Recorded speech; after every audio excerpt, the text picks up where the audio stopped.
Hello, and welcome to another Life is Feudal tutorial. So today I'm going to be showing people how to store terraforming materials. And this is something that has, I imagine, confounded a lot of players, made people very annoyed with the fact that, oh hey, I'd really like to store some of this stone, some of this clay or sand or whatever it is that you want to end up using, because you don't want to just pour it on the ground. It's horrible pouring it on the ground and then you have to dig it back up, and you just waste a whole bunch of durability on all of the tools you're using. As well, you waste a whole bunch of time. So let's say you're mining around in your mine, you get a bunch of stone, and you don't want to just throw the stone out. You know, a lot of people I've seen will just go ahead and, you know, whenever they're filled up on stone, they'll just throw it out, let it go all the way down the mountainside, and start to create a pile somewhere. An ugly little pile that other people have to walk by and bother with. Well, instead of doing that, what you can do is, if you have the proper construction tools, you can set up things like stone walls or stone fences, and you can use those to store inordinately large amounts of rock and clay. Now, just starting out, of course, you don't have masonry, so you can't really do anything as far as storing stone goes. But there are some other materials you can store, and you can use other ways to store these same materials. So let's say you're just starting out and you don't have masonry yet. Well, what can you do then to store materials?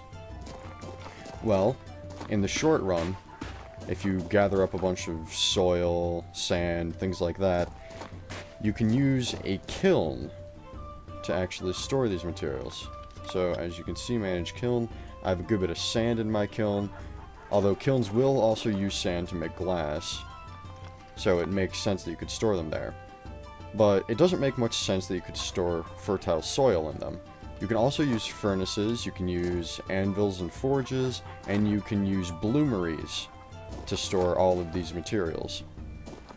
It's much easier to do this rather than to have to pour it out on the ground and have somebody else with a shovel come and pick it up. Now, alternatively, let's say you have a bunch of these materials, for example, like stone, that you have and you don't want. So let's come over here. I have my little stone fence. Let's look at it. I have 102 stone in my stone fence. The stone fence can usually only needs 100 to construct. Well, instead of just throwing that stone on the ground for somebody else to deal with, you can deconstruct the building in order to remove that stone entirely from the game. So this is nice and useful if you're doing a bunch of mining and you would otherwise be throwing out stone. Instead, you can do that and easily get rid of all of the excess stone. Now, there is another way to store terraforming materials, which I will show you in a second. Now, if you're on a server that has alt accounts, or doesn't have permanent death and you're willing to exploit it, you can throw terraforming material into tombstones.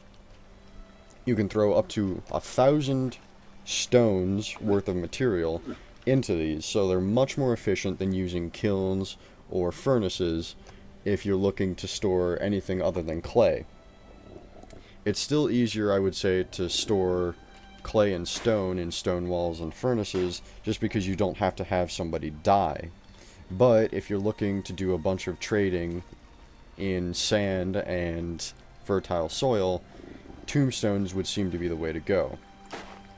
That's really the only way to effectively mass store those materials.